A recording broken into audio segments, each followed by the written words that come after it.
Sir मुझे ये बताएं ना, मैं यहाँ पे एक चीज़ पूछना चाहता हूँ। आप मेंबर पार्लियामेंट हैं, एक जमहूरी जमात हैं, हुक्मरान जमात से ताल्लुक़ रखते हैं।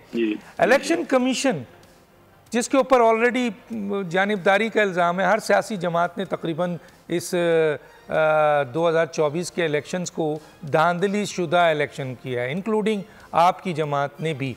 अब सवाल ये पैदा होता है कि ये जो भी सीट है इसका फ़ैसला अगर आइनी तौर पर इनका राइट है ताकि इनको अदालत में जाने का मौका तो मिले ना सर, चाहे इनकी सीट में इतना इजाफा हो कि ये वज़ीर आज़म की इलेक्शन ना भी जीत सकें, तब भी इनका आइनी हक़ तो है ना सर कि उसका फ़ैसला इलेक्शन कमीशन।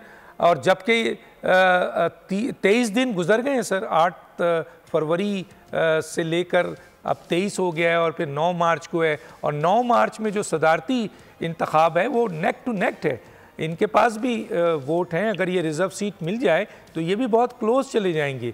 जी क्या कहेंगे सर इस पर? ये बस मैं यही कह रहा हूँ कि इलेक्शन ये मेरे से पूछ रहे हैं या ताज अदर साहब?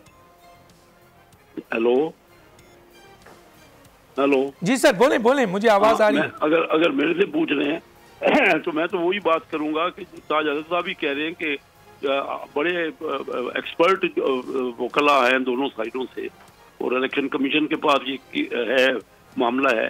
जहाँ तक ये है कि चीफ इलेक्शन कमीशन को नहीं माना जा रहा, वो तो आज मुझे नहीं पता कि जब भी कोई हारने वाली हमारे यहाँ जमात होती है, मैं भी कोई लड़ रहा हूँ, कोई 7 इलेक्शन मैंने कंटेस्ट किए हैं, तो मुझे नहीं पता कि किसी एक इलेक्शन में भी हारने वाली जमात ने किसी को माना हो।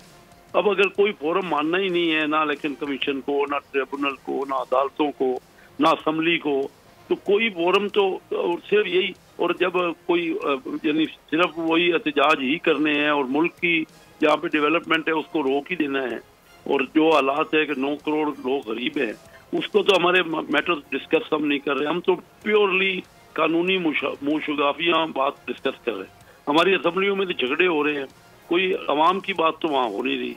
इसके लिए हम वादे करके, जो मैं इलेक्शन में वादे करता हूँ या सारे जो कैंडिडेट होते हैं उसका तो कोई जिक्र नहीं होता।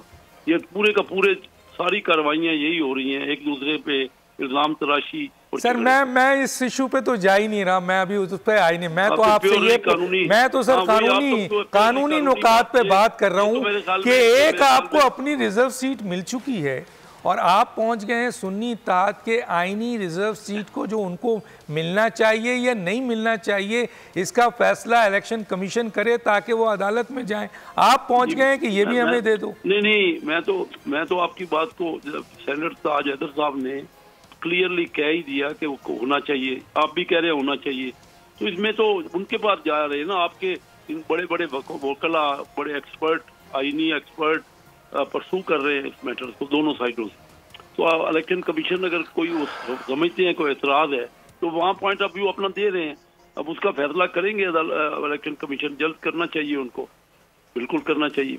और बाकी जो कानूनी, अच्छा सर, ये जो पार्लियामेंट मुकम्मल नहीं है, इस पे आप क्या कहेंगे सर?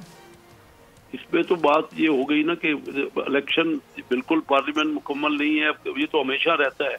100% तो मुकम्मल मैंने कभी देखी ही नहीं है पार्लियामेंट, कोई ना कोई। और ये जो कहते हैं ना कोई कानूनी चलते रहते हैं, कोई किसी का इंतकाल हो गया, वो उस पे सीट पे इलेक्शन ना हुए, या किसी वजह से कोई अंदर जो आप देखते हैं ना, जब किसी के खिलाफ कोई सजा हो जाती है तो उनको यही PTI की हुकूमत में लाया ही नहीं जाता रहा, स्पीकर साहब ने ये किया ही नहीं ऑर्डर के वो आ जाएं, तो उस वक्त भी पार्लियामेंट मुकम्मल नहीं थी।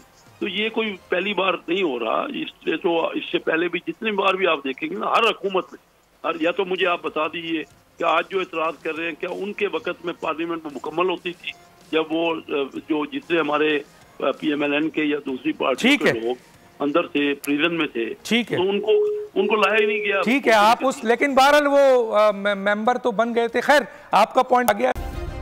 सब्सक्राइब करें और बेल दबाएं ताकि कोई खबर रह न जाए।